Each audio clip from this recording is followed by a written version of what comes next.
Come on, little bird. There's a blackness overshadowing me. It's not a little black cloud. It's an intense, thick sludge. Even though I pray and fight on God's side, a warrior whose garments are rolled in blood, cleansed by the baby in Bethlehem, I don't know why. I just don't know why.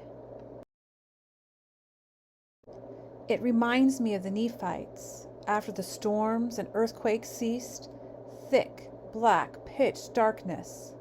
Not even a candle could penetrate. Some separated from everyone they knew, not knowing. No way to connect. 3 days and nights.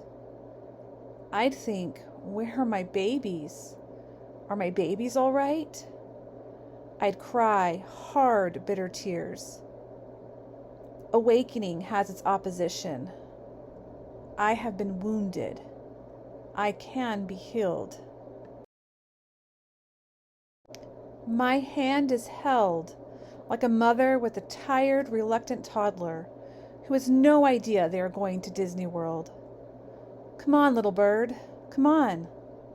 He holds my hand, and I don't know how to trust him. But I still follow.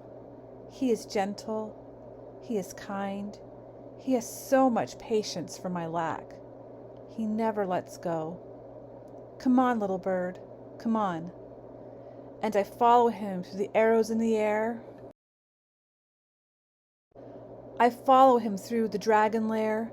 I follow him through rough oceans and hot deserts. And somehow I make it. And maybe I take a nap before I'm wide awake enough to see where we are. Because this journey is hard. This thick black sludge of earthly fallenness is heavy. And like giving birth to my first baby, I wondered who I was and what was happening. I stood outside myself and wondered, what just happened? And it took me a while to settle into life again. By Erin Ross.